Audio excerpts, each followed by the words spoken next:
할렐루야, 감사합니다.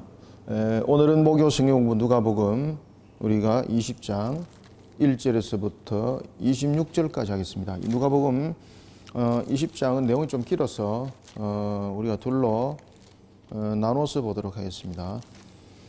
20장 우리가 이제 내용들을 보면은 예수님께서 이제 예루살렘에 이제 입성을 하게 됩니다. 예루살렘에 이제 입성하게 되면은 제일 먼저 부딪히는 문제가 예수님을 반대하는 세력들, 그죠? 종교 지도자들이죠. 예수님을 반대하는 세력들에 의해서 조직적으로 공격을 당하는 것을 우리가 이제 볼 수가 있습니다. 그것은 왜냐하면은 그 당시에 이제 그 산헤드린 공회가 오늘 일절에 보면은 대표되는 사람들인데 제사장들이 있고 그리고 서기관들이 있고 장로들이 있습니다. 산헤드린 공회에 보면은 대제사장이 있고 주류를 이루고 있습니다. 그죠? 그 다음에 이제 서기관이 있고 그리고 장로들이 있습니다. 장로들이 이렇게 이제 공회의 회원들이 있는데 이들이 이제 어떤 측면에서 이제 지도자급으로서 주류 세력을 이루고 있죠. 그런데 예수님의 등장으로 인해서 이들이 위치가 흔들리게 되는 겁니다. 이런 속에 그들은 예수님을 제거하기를 모의를 하게 되고 그런 속에 예수님이 예루살렘에 올까 지난주에도 말씀드렸던 것처럼 사람들의 초미의 관심사였죠. 그리고 예수님께서는 예루살렘에 오셨고 그리고 아니나 다를까 대제사장들과 서기관들과 장로들의 심기를 흔드는 특히 공회를 흔들어버리는 한 사건을 일으키게 되는데 그것이 바로 성전 정화 사건입니다. 성전 정화 사건. 예수님께서는 이 성전 정화 사건을 1차 사건과 그리고 2차 사건에 대해서 두 번 일으키죠. 1차 사건은 예루살렘 초기에 그리고 2차 사건은 예수님이 공생의 마지막을 이룰 때 성전 정화 사건을 이룹니다. 이 성전 정화 사건을 일으켰던 주요 요인이 성전 정화 사건의 주요 요인이 뭔가 하면은 성전의 기능 회복입니다. 성전의 기능 회복. 성전의 기능의 회복입니다.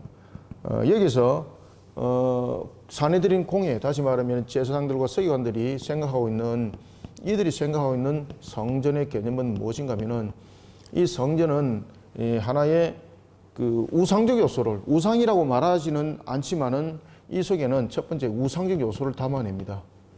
두 번째, 이 성전에 대한 부분들을 하나의 자신들의 기득권적 측면에서의 내용들로 담아내려 갑니다. 그러니까 이 성전의 기능이 똑바르게 작용할 수가 없는 겁니다. 똑바로 작용할 수가 없는 겁니다. 그 다음에 이제 이 성전의 부분들이 이 기득권으로 설명되어질 때 이 기득권은 종교적 측면에서의 기득권이 설명되어지고 두 번째는 이 종교적 측면을 넘어서선 하나의 권위와 권력적인 측면으로서 이것이 부각되어지는데 이 권력과 권위에 대한 부분들은 종교적 측면은 이 하나의 정신적 또는 윤리적 측면에서의 하나의 지도적 위치에 서는 것을 말합니다. 그런가 하면은 권위와 권력 속에서는 집권입니다. 하나의 집권. 그리고 이 속에는 무엇이 있을까 여러분들요? 엄청 중요한 것이 있죠. 이들이 이 속에 무엇을 만들어냅니까? 안뜰과 바깥뜰을 만들죠. 안뜰과 바깥뜰을 만들었던 이유가 무엇입니까? 원래 안뜰과 바깥뜰이 있는 거죠. 그런데 성전의 개념 속에서는 안뜰과 바깥뜰의 개념이 아니라 성전이라는 개념이지 않습니까? 그런데 이들은 그것을 구별하면서 무엇을 말하는가 하면서 물질을 있어 그들이 구하게 되는 겁니다. 이런 성전, 그러면 예수님께서 엎을 수가 밖에 없는 거죠. 그래서 예수님께서 성전을 정화했던 가장 큰 이유는 성전의 기능을 회복시킨 것입니다. 그리고 또 하나는 성전의 완전한 회복은 누구로부터 일어나는가? 성전의 회복은 바로 예수 그리스도로부터 일어나는 거죠. 성전이 여러분 있어야 될 이유가 무엇입니까? 성전이 있어야 될 이유는 인간의 죄입니다. 죄. 인간의 죄. 인간의 죄로 말미암아서 하나님과 끊겼던 교통의 회복입니다. 교통의 회복. 교통의 회복.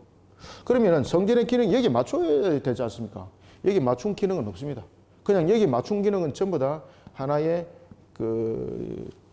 도식화라는 것은 하나의 마치 그림을 그려서 공식을 하듯이 그것을 도식화라고 말하거든요.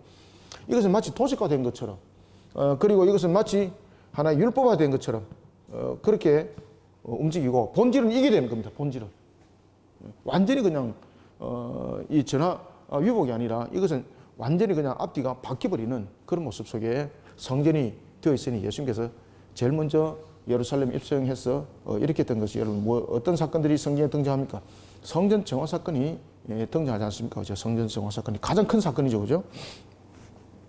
자, 오늘 우리가 이제 본문들을 통해서 우리가 보겠습니다. 자, 이런 속에 예수님께서 성전에 들어가셔서 성전 정화 사건이 19장에서 나타났죠. 그리고 이제 20장에서는 예수님께서 이런 공회를 구성하고 있는 대제사장들과 서기관들과 장로들의 공격을 받습니다. 공격을 받을 때에 이들이 예수님을 그냥 공격할 수 없는 거지 않습니까? 그러면 예수님을 어떻게 공격해야 되겠습니까? 그렇죠. 이들이 공회가 가지고 있는 형식적인 형태이지만은 종교적 측면에서의 그 내용들을 담고 있지 않습니까? 그래서 이들의 공격은 종교적 개념을 가지고 공격을 하게 되는 겁니다. 왜냐하면 그렇게 해야만이 전체적인 하나의 민중을 담아낼 수 있고 전체적 개념을 담아낼 수 있는 겁니다.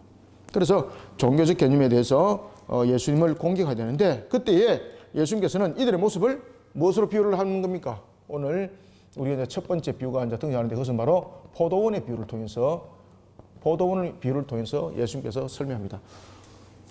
그 부분들이 이제 9절부터 쭉 18절까지 이제 등장하죠. 그래서 우리가 이제 포도원의 비유를 통해서 우리가 이제 알아야 될 것은 포도원의 비유를 통해서 여러 이제 비유적 측면의 용어들이 등장합니다. 그런 부분들은 안에서 제가 이제 설명을 해드리겠습니다. 여기서 이제 비유적 측면에서 그 내용들을 설명하고 있고, 그다음에 이제 두 번째는 이제 이 종교적 측면에서 이들이 질문을 하게 됩니다. 어떤 질문을 하게 될까요? 세금에 대한 질문을 하게 됩니다. 이 세금은 그 당시 이제 인두세죠, 인두세. 인두세는 남자는 14세 이상이 되면 되고 여아는 12세 이상 되면 인두세를 내야 되는 문제들이 이제 생기게 됩니다. 이 부분에 대해서 이 세금을 내야 되느냐 말아야 되느냐 이 문제를 가지고 논쟁을 벌이게 되는 겁니다. 그리고 이제 이런 부분에서 세금을 내는다는 것은 곧 그 세력의 지배를 받는다는 뜻이거든요. 그런데 이것은 낸다고 말해도 책 잡히는 것이고 안 내도 된다고 말해도 책 잡히는 그런 모습. 그런 속에는 낸다라고 말했을 때는 공예적인 측면에서의 하나의 하나님을 모독하는 행위가 되는 것이고 안 낸다라고 말했을 때는 어디에 저촉되는 겁니까? 로마 법에 저촉되는 겁니다. 그러면 예수님은 어떤 공격을 통해서도 피할 길이 없는 것이죠. 자, 그러면은 오늘은 우리가 두 가지 사건, 이러한 사내들인 공회를 뒤흔드는 예수님의 성전 정화 사건이 대제사장들과 서기관들과 장로들의 심기를 매우 불편하게 만들었습니다. 그럴 때 그들은 종교적 측면에서의 예수님을 쓰러뜨릴 그러한 모의를 하게 되고 예수님께 접근했을 때에 예수님께서는 포도원의 비유를 통해서 이들에게 대제사장들과 서기관들과 장로들이 마치 살인자와 같은 자들이다 라고 설명을 하고 있고, 그런 측면에서 또 이들이 또 예수님을 공격을 가합니다. 로마 법에 저촉이 걸리게끔, 그리고 또한 유대 율법에 걸리게끔 딱 질문을 합니다. 그때에 예수님은 어떻게 대답을 하셨는지 우리가 20장을 통해서 보도록 하겠습니다. 자, 그러면은 우리가 20장, 자, 1절부터 읽으면서 우리가 본문들을 보겠습니다. 자, 20장 1절. 하루는 예수께서 성전에서 백성을 가르치시며, 자, 예수님께서 예루살렘에 입성하셔서 항상 예수님께서 거치지 아니한 것들이 있습니다. 예수님께서 부활하시고도 동일한 문제였죠. 멈추지 않았던 것이 있습니다. 그것은 하나님 나라에 관한 가르침이었습니다. 그것은 곧 예수님께서 이 땅에 오신 목적이기도 하죠. 그죠? 예수님께서 이 땅에 오신 목적이기도 합니다. 가르치는 사역. 여러분들 가르치는 사역이 매우 중요합니다. 우리가 하나님께서 우리에게 문화 명령을 내리지 않습니까? 가꾸어라. 그리고 모든 부분들을 또한 다스리 나가는 측면에서 이 부분들이 하나의 문화 명령 속에 함께 있는 겁니다. 이 문화 명령 속에는 여러분들이 또 하나 인지하셔야 될 것은 그 속에 가르치는 사역이 매우 중요합니다. 가르치는 사역. 가르치는 사역도 중요하고, 그 다음에 가르칠 뿐만 아니라 그것을 깨닫게 하는 사역. 그 다음에 그것을 손에 쥐어서 읽히게 하는 사역. 그래서 지금 우리가 그 현대 속에서 일어나고 있는 사역 중에서 우리가 문화 사역 속에서 빠지지 말아야 될 것 가운데 하나 뭔가 하면 말씀을 가르치고 바른 교리를 세워나가는 사역과 함께 거기에 걸맞는 이러한 하나의 책들을 만들어내서 그들 손에 쥐어지는 사역까지 하는 것이 매우 중요한 사역입니다. 그래서 저희 교회에서는 이제 그런 사역들을 지금 이제 펼쳐나가고 있고, 그 부분에서 이제 어떻게 할지에 대해서 그리고 이제 올해 또 그런 부분에서 책을 또 한 권을 또 냅니다. 그 부분에서 이제 이제 그 안에 이제 행정적인 부분들을 이제 어떻게 할 것인지를 이제 요번 주에 제가 이제 결정을 지어서 행정적 처리 부분들, 왜냐하면 이제 앞으로 이제 일어날 여러 가지 사항들을 함께 이제 고려해야 되기 때문에 행정적 처리 문제가 이제 철저히 좀 이루어져야 될 부분도 있습니다. 그래서 이제 그런 부분들을 제가 지금 준비를 하고 있고, 그런 부분은 이제 여러 가지 이제 상황적 측면도 함께 점검해 나가고 있는 사역들 함께 이제 펼쳐나가고 있습니다. 그래서 문화사역이 굉장히 중요합니다. 백성을 가르치시며 복음을 전할 때 대제사장들과 서기관들이 장로들과 함께 가까이 오더라. 여기서 이제 대제사장들, 서기들 그리고 장로들은 이 사내들인 공회에서 대표자들이라 볼 수 있는 거죠, 그죠? 기득권 세력들. 이들이 와서 말합니다. 말하되 이르되 당신이 무슨 권위로, 여기서 이제 예수님께 이제 따지는 거죠. 이것은 단순하게 질문하는 형식이 아닙니다. 이것은 이제 책 잡아서 사내들인 공회법에 접촉시키고, 그리고 이제 로마 법에 접촉시켜서 이제 예수님을 제거하는 부분에서 이 문제들을 일으키는 거죠. 여기서 이제 이런 일이라는 것은 어떤 일을 말하고 있을까요? 성전 정화 사건입니다. 앞에서 이제 난리를 죽였잖아, 그죠? 네가 무슨 권위로 이런 일을 하느냐, 그죠? 이 단순한 그냥 대화법이 아니죠. 이 권위를 준 자가 누구냐? 우리에게 말해라, 그죠? 이야, 이게 살벌한 겁니다. 이거는 그냥 이 단순하게 읽어야 될 문제가 아니에요. 일반 사람 같으면 여기에 이 질문 하나에 오구미절에서 그냥 주저앉을 수밖에 없는 그런 강압적 그러한 하나의 언어법들이 이 속에 있는 겁니다. 그래서 명령형을 사용하고 있는지 명령 말하라, 그죠? 말하라. 이 말하라는 것은 네가 한번 말해봐, 이게 아닙니다. 그때 예수님께서 이렇게 말씀하십니다. 내가 한 말을 너희들에게 먼저 묻겠다. 내가 너희들에게 한 말을 물었을 때 너희들이 여기에 대해서 답변해 주면은 나도 누구의 권위로 이러한 일들을 하는지를 내가 너희들에게 밝혀주겠다. 그런데 여러분들, 사내들인 공회에 대표되는 사람들이 지금 예수님께서 너희가 누구의 권위로서 이런 일을 했는지 말하라는 것은 두 가지 의미가 있는 거죠. 어떤 측면에서도 예수님은 사내들인 공회법에 저촉이 되어 있습니다. 첫 번째, 하나님께서 나에게 시켜서 이 일들을 했다. 그러면 무슨 죄입니까? 신성모독죄. 그 다음 두 번째, 이것을 누구의 명령을 받았냐라는 것은 네가 자율했느냐 집단화를 이루냐 이 뜻이잖아요, 그죠? 그러면은 공동체를 위기에 빠뜨리는 행위가 되는 겁니다. 그러면 어디에 저촉을 또 받을까요? 로마법에 저촉됩니다. 로마법에, 그죠? 사회 혼란죄지 않습니까? 이거는 사회 혼란죄의 사형입니다, 사형. 그렇기 때문에 이 부분에서 네가 누구의 권위로서 이렇게 했느냐라는 부분에서는 꼼짝없이 예수님은 어떤 답을 해도 예수님은 사형에 해당되는 죄들입니다, 이게. 하나님께서 나에게 명했다. 그러면 신성모독죄죠. 가장 강력한 죄죠. 그 다음에 누군가가 조직을 구성해서 우두머리가 있어서 그 일들을 시켰다. 그러면 이것은 사회 혼란죄지 않습니까? 이건 로마법이죠, 그죠?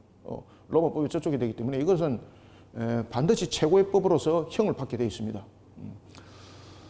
그리고 이제 예수님이 있던 그 당시의 시대에 이제 SNF파들의 활동들이 그 민족 해방 전선들의 이 투쟁 사역들이 매우 좀 이 로마 정부를 괴롭혔습니다.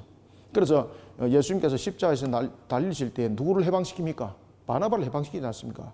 전부 다 이제 그 민족 해방 전선에 있었던 주로 이제 SNF파 속에 있었던 그 사람들이 그런 민족 투쟁적 측면에서 이런 사역들을 했거든요. 그렇기 때문에 예수님께서 만약에 그런 조직 속에 있었던 자였다 이러면은 예수님은 그렇게 답을 하더라도 로마법이 저촉이 돼서 사형인 거예요, 그죠? 사형인 거예요. 그때 예수님께서 이렇게 말씀하셔요. 나도 한 말을 너희들에게 먼저 물어보겠다. 그러면 내가 말하겠다, 그죠? 예수님께서 이 대답은 매우 지혜로운 대답이다라고도 말할 수 있지만은 예수님께서 이 대답은요 신적 권위를 가진 예수님의 명령입니다. 이게 신적 권위를 가진. 그러면서 예수님께서 4절에서 이렇게 말해요. 요한의 세례가 하늘로부터 왔느냐 사람으로부터 왔느냐. 야, 참 대단한 거죠, 그죠?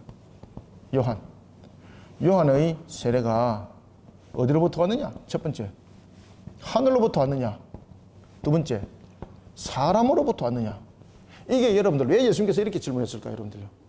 이 질문이 방금 제가 앞에 이야기했던 바로 신성모독죄와 사회 혼란죄의 부분에 대해서 예수님께서 직접 딱 대변하는 겁니다, 이게. 예수님께서 성전 정화 사건을 일으킨 부분에 대해서 어떤 지금 권위로 권세로 말하는가라는 것을 이미 여기서 답을 다 주고 있는 거예요. 신적 권위로 좀 했다는 겁니다. 신적 권위로서. 신적 권위로서. 그래서 하늘로부터라는 것은 이것은 신성에 관한 문제고 이것은 사람으로부터라는 것은 이것은 사회적 문제지 않습니까? 그죠? 그러면은 여러분들 일반적으로 볼 때 요한의 세례는 사람에 의해서 세례가 만들어진 것 아니잖아요. 일반적으로 요한의 세례는 사람들이 어떻게 인지하고 있습니까? 그렇죠. 하나님으로부터 주어진 사역이 있다는 것을 이 당시에 사람들이 인정했습니다. 사람들이 인정했습니다. 그러면은 자 지금 대제사장들입니다. 대제사장들이고 이 들이라는 자체가 벌써 불법이죠, 그죠? 서기관들입니다. 그 다음에 장로들입니다. 이들은 복수가 될 수 있지만 제사장들은 복수가 될 수 없는 거죠, 그죠? 이미 율법을 다 어기고 거죠. 그러면은 분명히 하나님으로부터 주어진 사역이다라고 말하게 되면은 지금 어떻게 되는 겁니까? 대제사장들과 서기관들이 지금 어떻게 저쪽이 되고 있는 겁니까? 그죠? 이들이 헤롯과 결탁을 했잖아요. 헤롯과 이름을 결탁을 해가지고 마치 세례요한을 제거하듯이 헤롯이 불법으로 요한을 잡아갔는데 그리고 목을 뱉는데 이들이 반응을 했습니까? 안 했습니까? 반응을 안 했습니다. 이 문제가 되는 거예요, 이게. 왜 그렇습니까?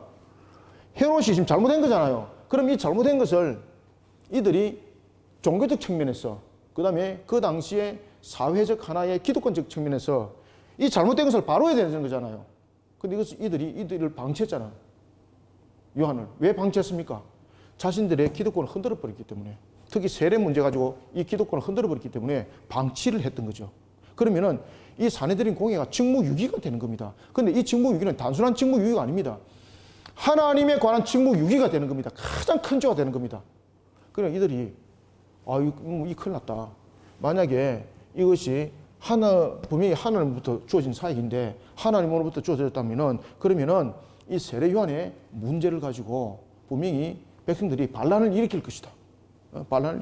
야, 이거 어떻게 되는가? 그래서 이렇게 말합니다. 5절. 그들이 서로 언나에 이르되 만일 하늘로부터라면 어찌하여 그를 믿지 아니하느냐 할 것이요. 만일 사람으로부터라면 백성 요한을 선자로 인정하니 그들이 다 우리를 돌로 칠 것이다. 그죠?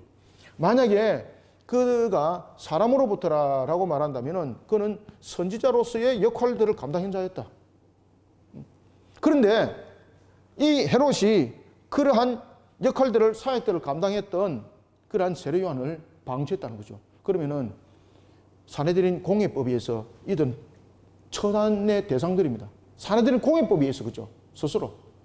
그래서 이렇게 말하는 겁니다. 야, 우리가 이렇게 말해도 돌 맞을 것이고 저렇게 말해도 돌을 맞을 것이다. 이게 어떻게 해야 되는가? 건심하는 겁니다. 그래서 말하지 말자. 6절. 만일 사람으로부터라 하면 백성이 요한을 선자로 인정하니 그들이 다 우리를 돌로 칠 것이요. 돌로 치는 것은 무엇입니까? 당시 형벌입니다. 형벌의 도구입니다. 이거 돌로 치는 것은 그냥 흥분된 것 아닙니다. 이 돌로 친다는 것은 율법에 의해서, 법에 의해서, 사내들인 공예법에 의해서 집행되는 겁니다. 지금 이게. 그러니까 자신들이 지금 스스로 사내들인 공예법을 지금 어기고 있다는 내용이에요. 이게. 웃기는 내용 아닙니까 이거. 그래서 7절 대답하되 어디로부터인지 알지 못하노라. 자기들을 볼 때는 이 모든 두 가지를 다 회피하는 거죠. 그죠? 그때 예수님께서 이렇게 말합니다. 나도 무슨 권위로 이렇게 하는지 대답을 안 하였다. 8절. 예수께서 이르시되 나도 무슨 권위로 이런 일을 하는지 너희에게 이르지 아니하리라. 아멘. 여러분들 예수님은 모든 것을 이미 다 알고 계시죠. 그럼에도 불구하고 예수님께서는 진리를 수용하지 않는 유대 종교 지도자들, 그들의 완악한 마음으로 인하여서 답하지 못하는 거 이미 알고 계셨죠. 그럼 예수님께서 왜 이렇게 질문했을까요? 그들로 하여금 스스로의 진리 가운데 서지 못했다는 것에 대해서 이들에게도 여러분 잘 아시는 것처럼 모든 사람에게는 하나님께서 양심법을 두셨죠. 그죠? 진리 만드는 거예요. 그러니까 그들도 여러분 보십시오. 스스로 자신들이 지금 요한에 대해서 잘못 대처하고 있다는 것을 지금 알고 있었던 것이죠. 요한에 대해서 잘못 대처하여서 요한이 결국 죽게 만들었다는 거. 그죠? 여기서 전부 다 책임을 회피하는 방법 속에서 그들은 모르겠노라 이렇게 말하는 거예요. 모르겠노라. 그래서 예수님께서는 이 질문을 단순하게 질문 던진 것이 아니라 이들의 심령 속에 신앙의 양심을 찌르는 거예요, 이게. 그러니까 이들이 깨닫는 거예요. 아, 맞다. 우리가 요한에 대해서 우리가 잘못했구나. 인정을 하죠. 그죠? 야, 이렇게 해도 우리는 돌 맞을 것이고, 사내들인 공예법에서 이렇게 해도 돌 맞을 것인데, 우리는 어떻게 해야 될까? 아, 대답하지 않겠노라! 이렇게 해야 되겠구나. 이러면은 어떤 부분에도 저식되지 않는다. 그때 예수님께서도 말씀하십니다. 나도 무슨 권위로 이렇게 하는지 너희들에게 대답하지 않겠다. 왜? 예수님께서 어떤 방법으로든 대답하게 되면은 하늘로부터 다라 말하면 신성 모독죄로서 사내들은 공의법을 적용시킬 것이고, 아니면은 사람으로부터라고 만약에 적용을 하게 되면은 사회 혼란죄를 적용시키게 되는 거죠, 그죠? 로마법을 적용시키게 되는 거죠. 그래서 예수님께서 이렇게 두 가지를 말하는 것은 그들이 하늘에 관해서는 신성 모독죄로 예수님을 거는 것이고, 사람을 통해서는 사회법을 혼란죄를 적용시켜서 로마법을 적용시켜 가지고 예수님을 죽이려고 모색하는 부분을 이렇게 동일하게 대답을 딱 하는 거예요. 이해되셨죠? 이제 왜 이렇게 이제 대답하시는지. 자, 그 다음에 이제 구절을 보겠습니다. 자, 이후에 이제 예수님께서 포도 농부의 비유를 통해서 대제사장들과 서기관들과 바리새인들 이들 중심을 이루고 있는 이 사내들인 공회, 이 사내들인 공회가 과연 어떤 모습을 담아내고 있는지, 예수님께서 말씀하십니다. 예수님께서 어떻게 말씀하시는지 봅시다. 그래서 예수님께서는 이들의 행위를 지금 포도나무와 그리고 그 포도나무에 새를 내어서 있는 농부들로 비유를 하고 있습니다. 자, 우리가 이제 포도원의 비유를 통해서 우리 한번 봅시다. 이 포도원의 비유를 통해서 누가 먼저 등장하는가 하면은 9절에 보면 한 사람이 등장하죠, 그죠? 한 사람. 여기서 한 사람은 누굴까요, 여러분들? 여기서 한 사람은 하나님이에요, 하나님. 그죠? 하나님.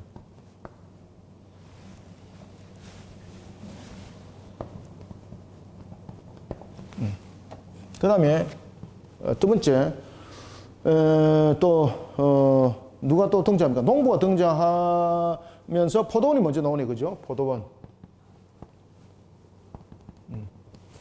포도원이 등장하는데 이 포도원은 바로 누구겠습니까? 이스라엘 전체, 이스라엘 족속들을 말하는 거죠, 그죠? 전체적인 과수원을 지금 설명하는 거잖아요. 이스라엘 족속들. 이스라엘을 말하고 있습니다.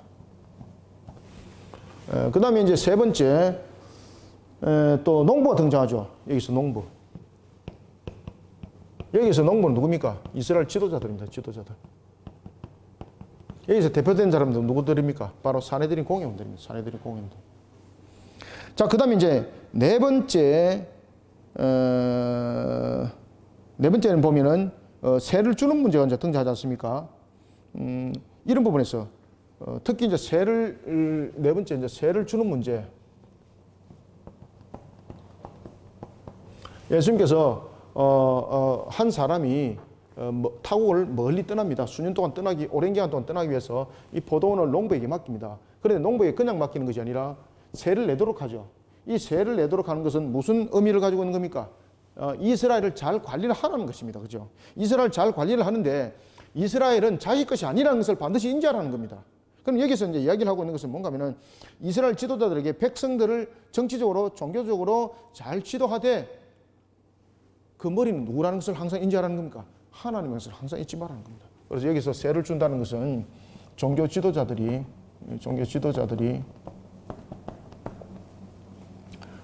종교적으로 그리고 이건 군사적으로는 빠지는 겁니다. 종교적, 정치적으로 이스라엘을 잘 지도하라는 뜻입니다. 이것이 그들에게 사역입니다. 사역.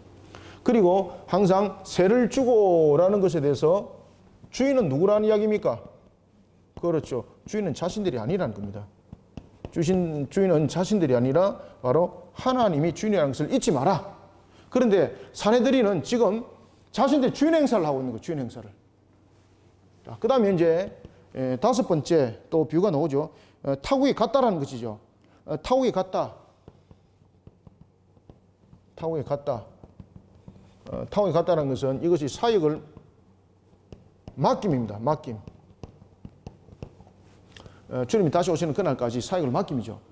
그리고 이제 여섯 번째 보면은 종이 등장합니다. 종. 여섯 번째 종이 등장합니다. 이 종은 누굴까요? 선지자들입니다. 선지자들. 그죠? 구약과 신약의 선지자들이죠. 자, 그 다음에 이제 일곱 번째 누가 등장합니까? 아들이 등장하죠. 그죠? 아들. 아들. 이 아들이 누굽니까? 그렇죠. 예수 그리스도입니다. 예수 그리스도.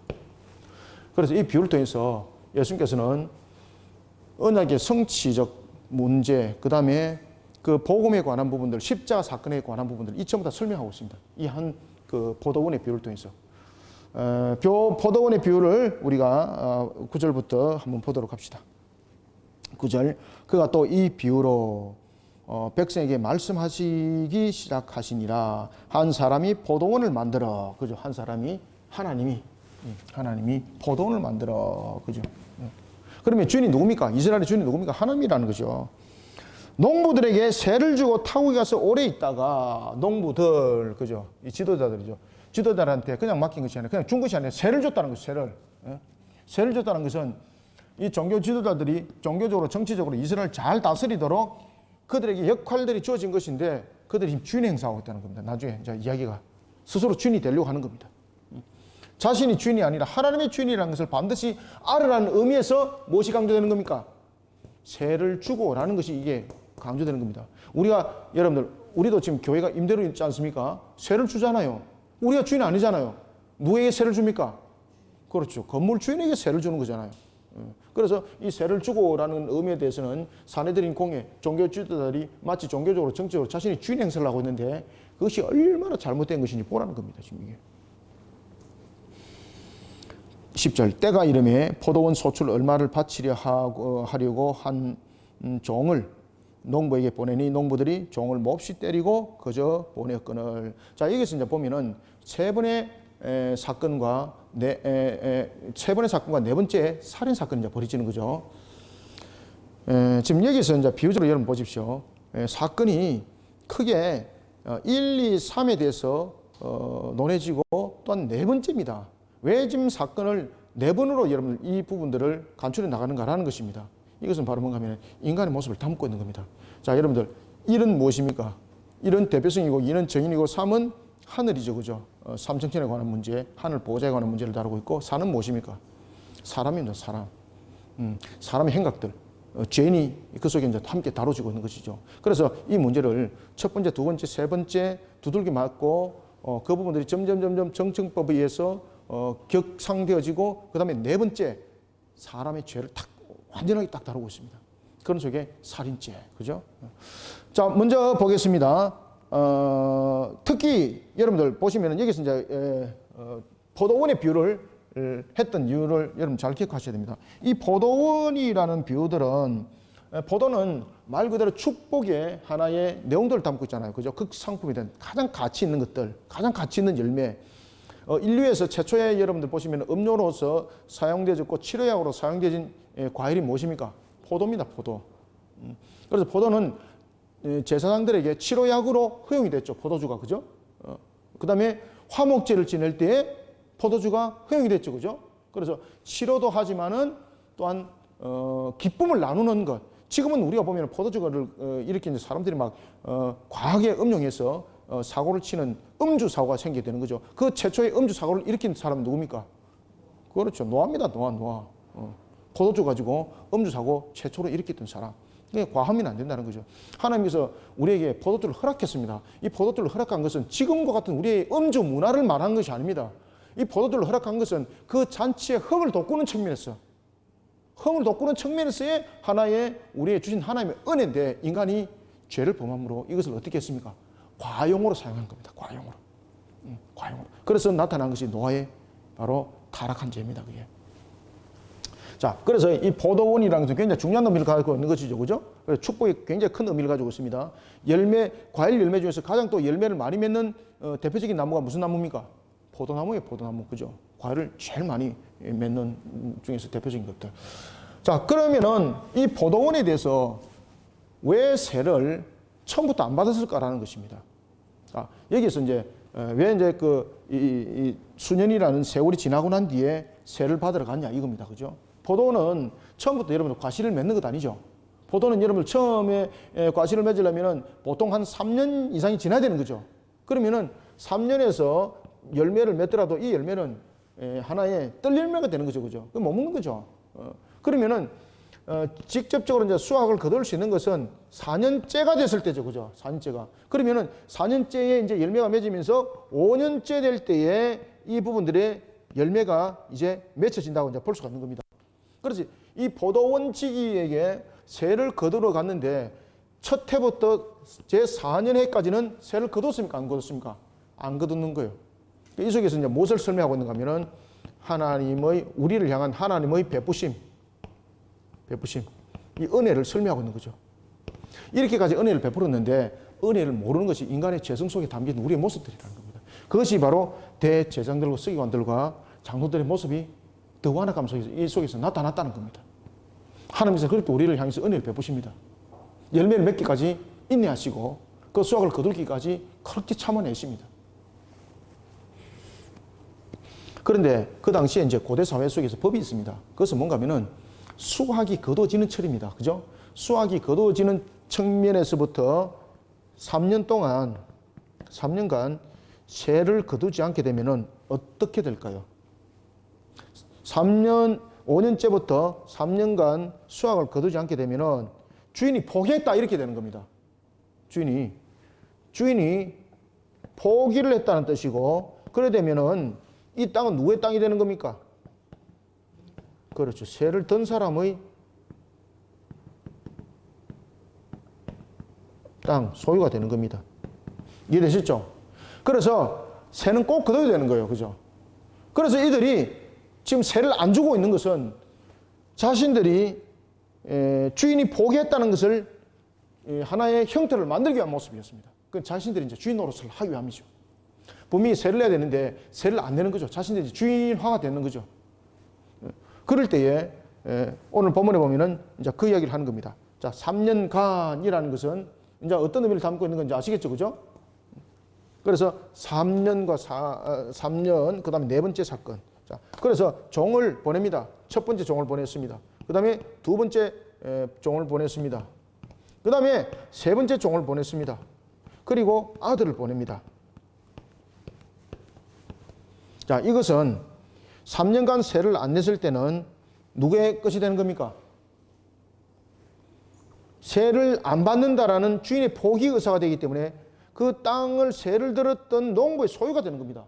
그러면은 첫 번째라는 것은 첫 해라고 볼 수가 있는 거죠. 첫 해에 종을 보냈습니다. 이 종을 어떻게 했습니까? 처음에는 봅시다. 몹시 때렸습니다. 때가 이름에 포도원 소출 얼마를 바치게 하려고 한 종을 농부들에게 보내니 농부들이 종을 몹시 때리고 거저 보냈더라. 그죠? 때려. 그럼 첫 해는 세를 받았습니까? 못 받았습니까? 지금 이거 첫 해, 이게 이제 첫 번째, 두 번째, 세 번째 종은 첫 해, 두 번째 해, 세 번째 해 이렇게 보시는 것이 오히려 맞습니다. 그래서 제가 이 부분들을 지금 설명하고 이렇게 지금 넘어가는 거예요. 때려서 보냈습니다. 여기서 세를 주인은 못 받았습니다. 첫 해. 두 번째 해 또 종을 보냈습니다. 이번에는 어떻게 했습니까? 때리고 능력을 줬습니다. 몹시 때리고, 그죠? 첫 번째는 그를 몹시 때렸지만 능력을 안 줬죠. 여기서 몹시 때리고 능력을 줬습니다. 몹시 때립니다. 그리고 여기서는 플러스 능력까지 줍니다. 그리고 세를 못 받았습니다. 두 번째 해. 세 번째 해 또 보냈습니다. 세 번째 해 또 보냈습니다. 12절. 다시 세 번째 종을 보내니 이 종도 이제는 상하게 하고라는 것은 어떻게 생명의 위협을 지금 준 거죠. 그죠? 상하게 하고 내쫓아 버렸습니다. 자, 여기까지 이제 성립이 되었습니다.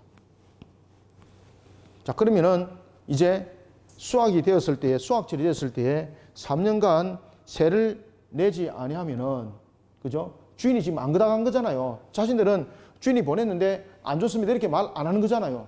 주인이 안 그다갔어요. 이렇게 이제 대화가 되는 거죠. 그렇게 되게 되면은 3년간 세를 안 그다가게 되는 거죠. 그러면 주인이 그 땅을 어떻게 했다는 의미가 되는 겁니까? 그렇죠. 포기해서 자신들의 소유 땅이 되는 겁니다. 주인이 결코 이 땅을 포기하지 않았다라는 것을 증명하기 위해서 아들을 보낸 겁니다. 그래서 아들을 보낸 이유는 무엇입니까? 그렇죠. 그 땅을 포기하지 않았다는 겁니다.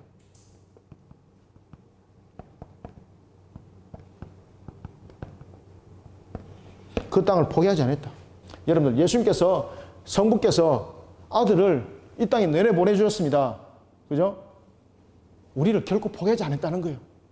그럼 여기서 첫째 종과 두 번째 종과 세 번째 종은 누구였습니까? 이것은 바로 구약과 신약의 선지자들입니다. 선지자들. 그들을 보냈습니다. 아들을 보냈습니다. 이제는 3년이라는 것이 시한이 찼습니다. 그런데 아들을 보냈다는 것이 문제가 되는 겁니다. 왜 그렇습니까? 아들을 보냈다는 것은 주인이 그 땅을 포기하지 않았다는 뜻입니다. 그러면 아들이 제거되면 되잖아요. 그러면 더 이상 보낼 것이 없는 거잖아요. 그래서 그 땅을 포기하지 않았다는 증거로 아들을 보냈는데 이들이 어떻게 했습니까? 그 아들을 죽였습니다. 자, 봅시다. 13절부터 읽어봅시다.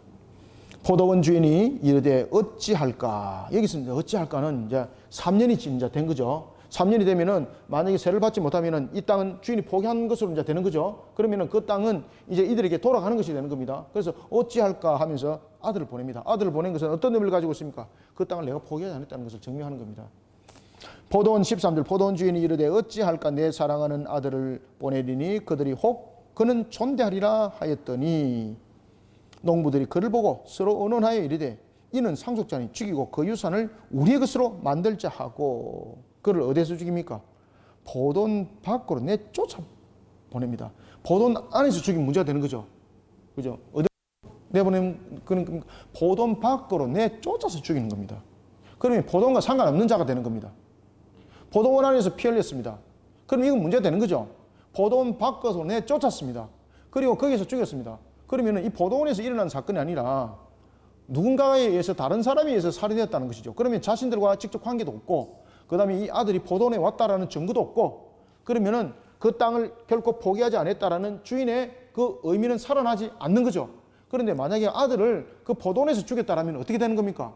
두 가지가 다 적용되는 겁니다. 무엇입니까? 주인은 그 땅을 포기하지 않았다는 것이 증명되는 것이고 두 번째는 그들의 살인죄가 적용이 되는 겁니다. 그죠? 그래서 그들이 지금 15절에 그래서 15절 굉장히 중요합니다. 이 의미 잘 아셔야 돼요. 포도원 밖으로 내쫓았다는 의미는 무엇입니까? 지금 이에서 포도원 밖으로 내쫓았다는 것은 주인이 오지 않았다는 것입니다. 그죠?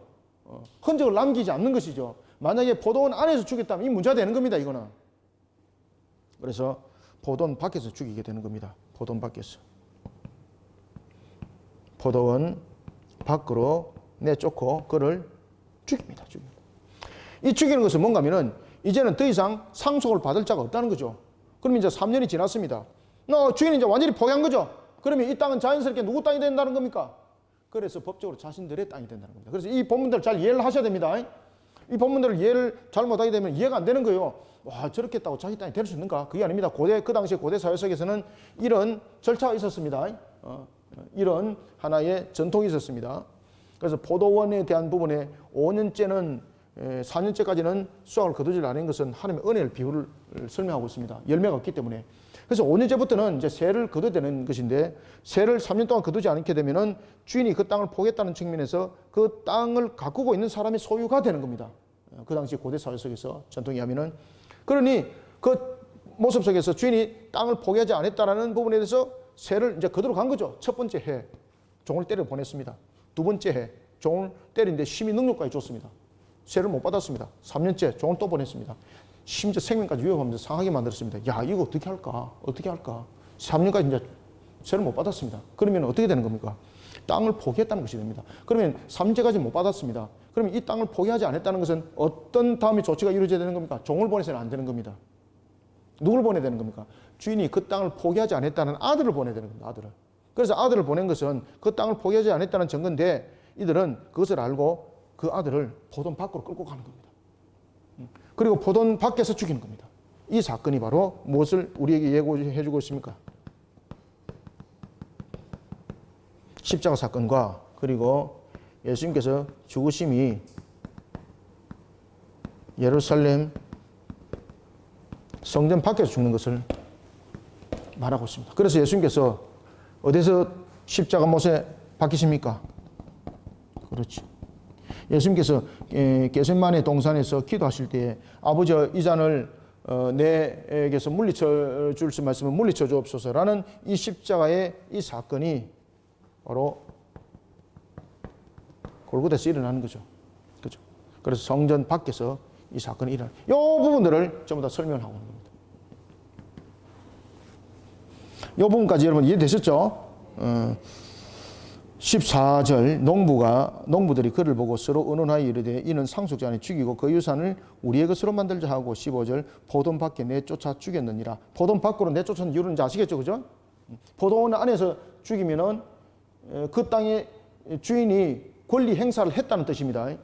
그 다음에 그들은 그 안에서 죽였기 때문에 자신들이 죽였다는 또 증거가 살인죄가 적용이 되는 겁니다. 포도 밖이라는 것은 주인이 이 땅을 포기했다는 뜻입니다. 그죠? 주인이 소유에 대해서 주장 안 했다는 뜻입니다. 그 다음에 포도원 밖에서 죽었다는 것은 그냥 단순한 밖이 아니라 멀리 떨어진 곳에서 죽였겠죠. 그죠? 그러면은 자신들에 의한 살인극이 아니라 누군가가 다른 사람이 있어서 살해됐다는 것이죠. 이런 식으로 행동을 했던 것이 바로 대제사장들과 서기관들과 바리새인들의 이들 모습들이라는 겁니다. 장로들을 비롯한 이들의 모습들. 이들의 모습들이, 그들의 행위가 바로 이 모습들이라는 겁니다. 그러면 주인이 어떻게 할 것인가? 자, 16절 와서 그 농부들을 진멸하고 15절부터 봅시다. 포도원 밖에 내쫓아 죽였느니라. 그런즉 포도원 주인이 이 사람들을 어떻게 하겠느냐? 16절 와서 그 농부를 진멸하고, 여기서 진멸한다는 것은 공의로운 심판이죠. 진멸하고 포도원을 다른 사람들에게 주리라 하시니 사람들이 듣고 이르되 그렇게 되지 말지어다 하거늘. 그렇게 되지 말지어다는 것은 무엇입니까? 비극적인 그런 일들이 자신들에게 일어나지 않기를 간절히 바라는 측면이죠. 17절 그들이 보며 이르되, 그래서 예수님께서 이제 이 비유를 백성들에게 이제 설명하기 시작하는 거죠. 그래서 백성들이 뭐라고 말합니까? 아, 그렇게 되지 않길 바랍니다. 그죠? 지금 백성들이 지금 이 내용들이 어떤 내용인지 지금 이해를 했다는 것이죠. 17절 그들을 보며 이르시되 그러면 기록된 바 건축자들의 버린 돌이, 여기서 건축자들은 누굽니까? 유대교입니다. 유대교의 종교 지도자들입니다. 예수님을 유대교에 필요 없다라는 하나의 버린 돌이라는 것은 유대교에서는 필요치 않는 존재야. 그래서 유대 종교 지도자들입니다. 여기서 건축자들의 버린 돌이 모퉁이의 머릿돌이 됐다. 여기서 이제 모퉁이의 머릿돌이 된 것은 무엇입니까? 예수님께서 죽으셔서 모퉁이 돌이 된 겁니다. 모퉁이 돌은 여러분 어떤 돌입니까? 모든 건물들을 지을 때에 이렇게 모서리에 이렇게 서로 연결시키는 측면에서 여기에 모퉁이 돌이거든요. 모퉁이 돌이 빠지면은 각진 부분들이 건물이 그냥 바로 내려앉습니다. 그 모퉁이 돌은 조그만한 부분들이잖아요. 그런데 이 부분들이 건물의 전체적인 지탱을 하는 데 있어서 아주 중요한 부분들을 담고 있는 겁니다. 그래서 예수님께서 이와 같이 대제사장들과 서기관들과 장로들이 예수님을 자신들이 주인이 되려고 예수님을 아들을 죽였다는 거죠. 죽이면서 그들이 예수님을 버린 돌이 되었는데 그 버린 돌이 바로 우리 구원의 모퉁이 돌이 된다는 겁니다. 모퉁이 돌. 건축자들이 버린 돌이 모퉁이의 머릿돌이 되었느니라 함이 어찌미냐?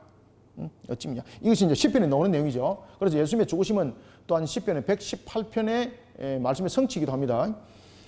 18절 무릇 이 돌 위에 떨어지는 자는 깨어질 것이고, 여러분들 여기서 이 돌 위에 떨어지는 자는 누굽니까? 예수님을 거절했던 바로 유대인들입니다. 예수님을 거절했던 유대인들에게 내려지는 형벌들입니다. 다시 말하면은 우리는 오직 구원은 누구로 말미암다는 것을 지금 설명하고 있는 겁니까? 그렇죠. 오직 구원은 예수 그리스도를 통해서, 그리고 예수 그리스도의 이 십자가 사건, 그 죽으심에 관한 대속을 통해서 우리가 구원받는다는 것을 설명하고 있고, 이 속에서 우리의 구원은 어떤 율법적이라든지 행위적 측면에서의 구원이 아니라는 것을 이 속에서 설명하고 있고, 구원은 오직 예수 그리스도, 모퉁이 돌이 되신 예수 그리스도입니다. 여기서 그냥 예수 그리스도가 아닙니다. 여기서 오직 모퉁이 돌이 된 예수 그리스도입니다. 만약에 예수님께서 십자가에서 우리 죄를 대속하여서 죽지 않았다면은 여전히 예수님은 우리의 구원자가 못 됩니다. 못 됩니다. 왜냐하면 우리의 대속을 이루는 측면에서 그 값을 지불함이죠. 여기서 예수님께서 우리의 값을 지불한다는 이 값은 공의의 값입니다. 공의의 값. 그냥 뭐 배상의 값 이런 것이 아닙니다. 그래서 이런 부분들 이제 안셀무스라든지 이런 부분들 통해서도 이야기가 주어지고 있습니다만은 이 부분들은 공의로운 값입니다. 죄에 대한 대속의 부분들을 함께 설명해 나가야 되는 것이죠. 그래서 구원이라는 것은 오직 모퉁이 돌이 되어 주신 예수님입니다. 구원은 율법도 아니고 행위도 아닙니다. 그렇지만은 구원은 십자가에서 모퉁이 돌이 되어 주지 아니한 예수는 아닙니다.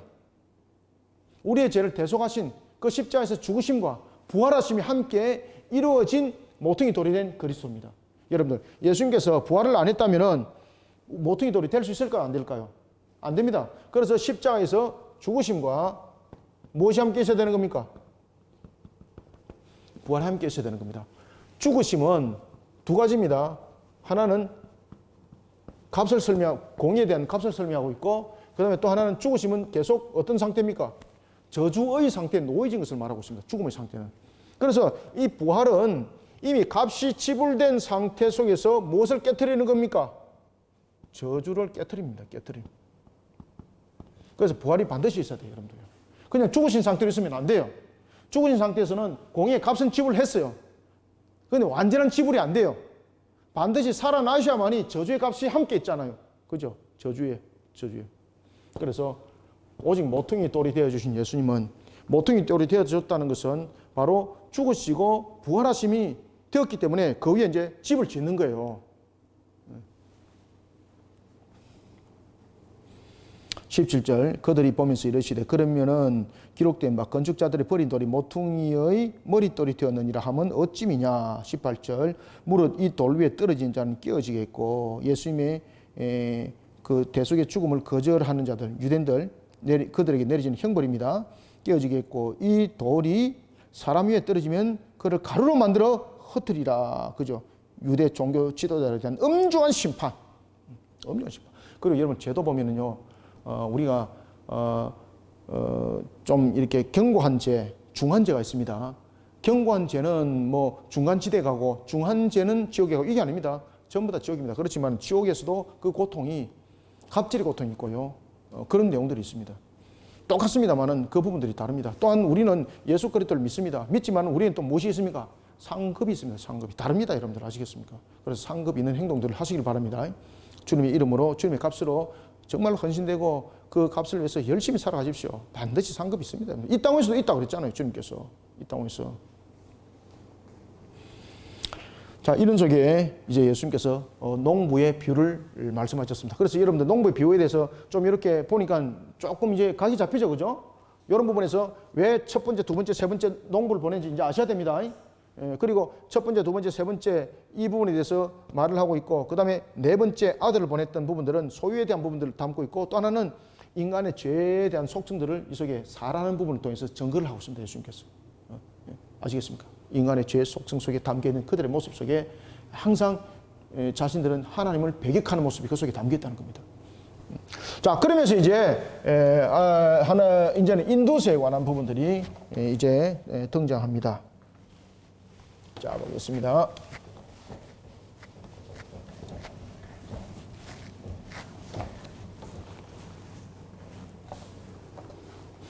자, 19절. 서기관들과 대제사장들이 예수의 이 비유는 자기들을 가리키신 말씀인 줄 알고 적집 잡고자 알았다는 거죠. 그죠? 알았다는 거죠. 잡고자 하되 백성을 두려워하였더라. 백성들이 이름을 깨달았잖아요. 그러니까 감히 예수님을 못 잡는 거죠. 왜? 예수님께서 지금 하신 말씀이 맞는 거죠. 그러니까 예수님에게 어떤 해를 끼칠 수 없었다는 것입니다. 이에 그들이 엿보다가 이제 예수님을 넘어뜨리려고, 이게 이제 문제가 이제 자신들은 굉장히 곤란한 입장이 되었습니다. 그러면 어떻게 해야 되는가? 그럼 여기서 포기하고 가야 되는가? 아니라는 거죠. 그러면 예수님께 이제 다시 한번 공격을 해야 되겠죠. 그 공격이 바로 뭔가 하면 인두세에 관한 공격입니다. 인두세. 이 인두세에 관한 공격을 통해서 그들은 유대교적 입장, 그리고 로마의 입장을 통해서 예수님은 반드시 어디에 된다는 겁니까? 그렇죠. 사형에 해당된다는 것을 각을 딱 잡고 접근하는 겁니다. 앞에도 말씀드렸던 것처럼 이제 인두세에 대한 부분들은 여자의 같은 경우는 12세부터 인두세를 내었고, 남자 같은 경우는 14세에 인두세를 내었습니다. 이런 부분에서 인두세를 이제 내었습니다.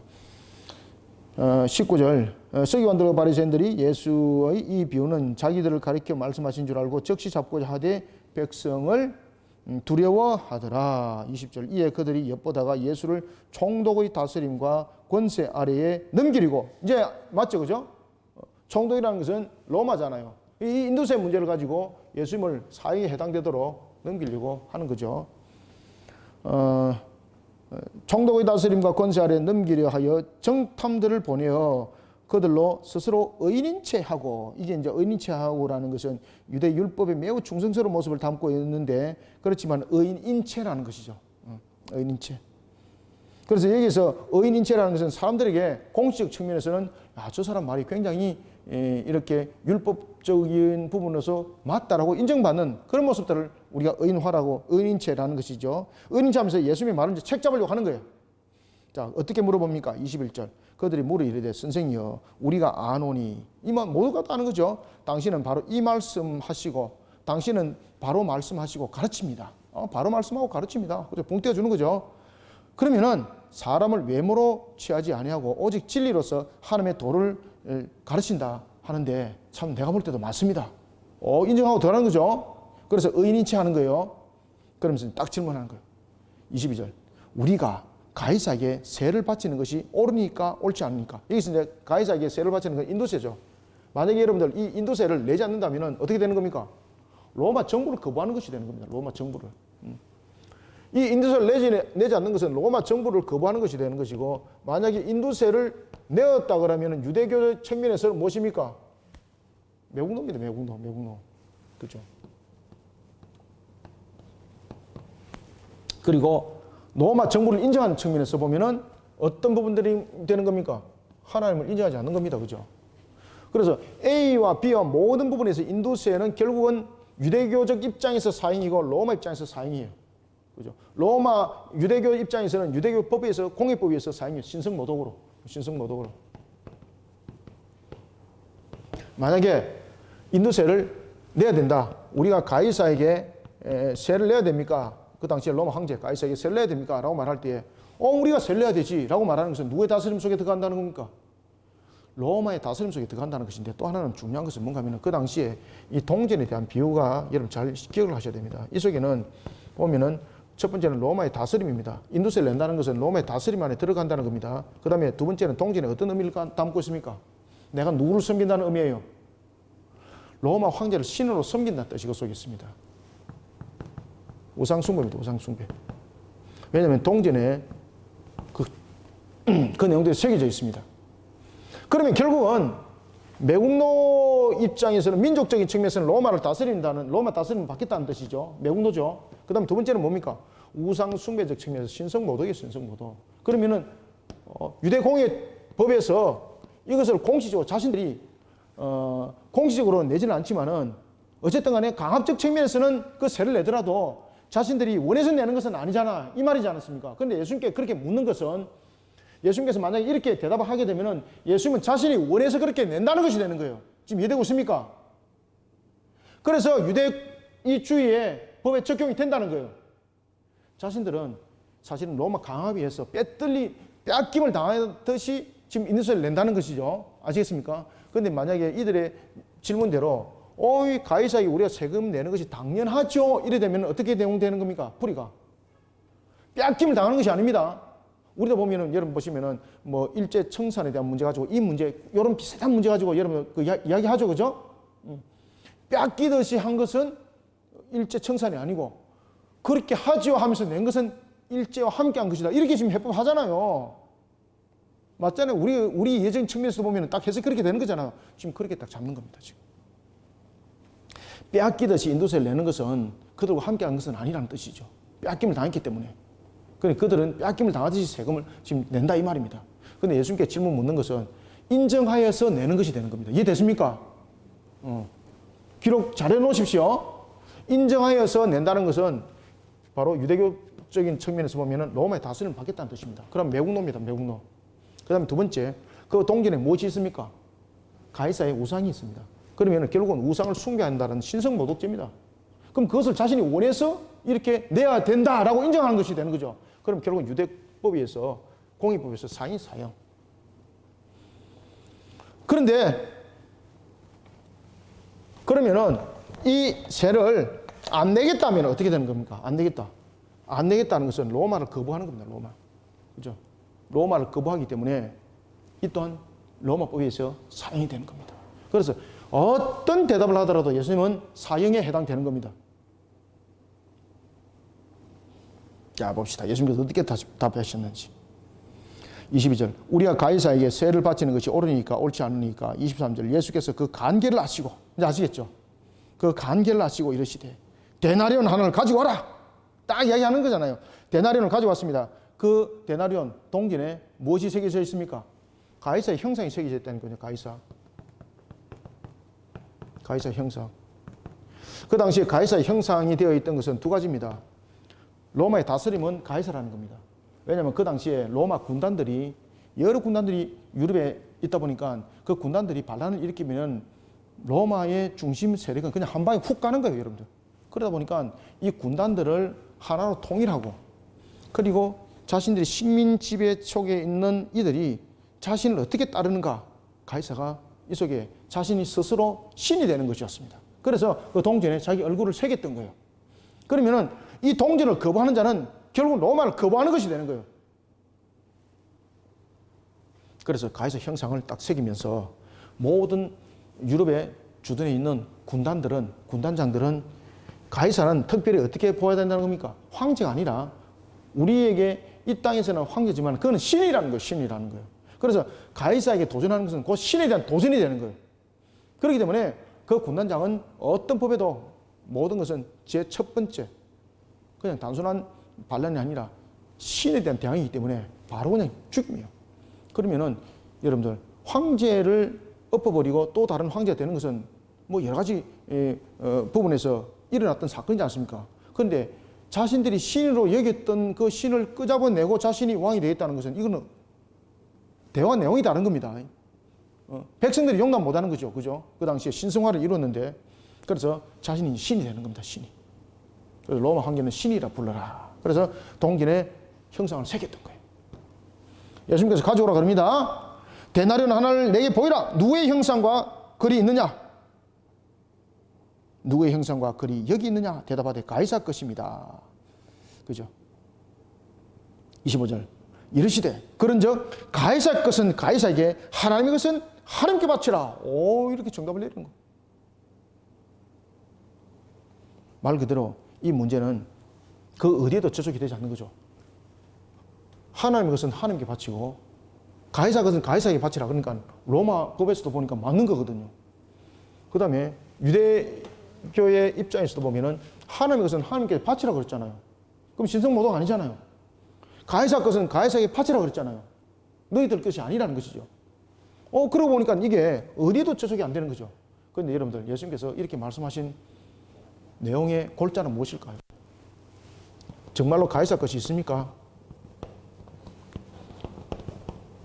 이 속에는 무엇이 있는가 하면은 세부적인 사항은 모든 것은 하나님의 것이라는 겁니다.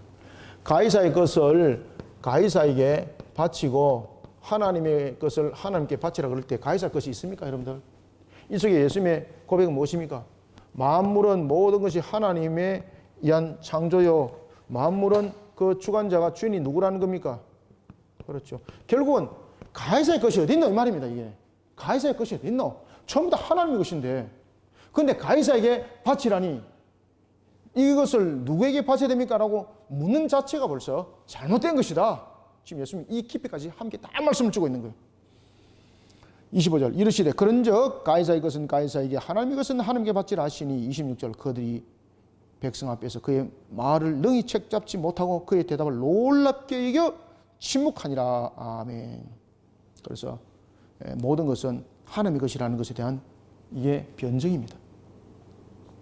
가이사 것이 있고 하나님의 것이 별도로 구별되어 있는 것이 아닙니다. 양분화되어 있는 것이 아닙니다. 모든 것은 하나님의 것이라는 것입니다. 그렇지만 하나님께서는 이 부분들을 통해서 예수님께서 어떤 말씀을 주고 있는가 하면 하나님께서 정부를 허용한 것을 기억하라는 겁니다. 정부. 하나님께서 정부와 법을 우리에게 허용했습니다. 우리가 정부를 따라야 됩니다. 법을 따라야 됩니다. 그런데 이 정부와 이 법이 여러분 하나님의 법도와 규례에 들어와야 됩니다. 그래서 이 정부와 법은 하나님의 법도와 규례 속에 사실은 세워져야 되는 겁니다. 예수님께서 지금 이 말씀까지 다 하는 겁니다. 그래서 가이사의 것은 가이사에게라는 것은 결국은 가이사도 이 정부와 이 정부의 법이 어디에 기준이 되어야 된다는 겁니까? 하나님 법에 저촉을 시켜서 그것을 만들어야 된다는 이야기입니다. 그렇기 때문에 결국은 이 가해자의 것이라고 말했던 그 정부와 그 법도 하나님의 법도 규례 속에 사실은 다스림 속에 들어와야 된다는 것이고 그 다스림에 받아야 된다는 것입니다. 그럴 때에 모든 것은 하나님의 것이라는 것이 이렇게 답이 되는 겁니다. 그래서 이 부분에 가르치면서 놀랍더라.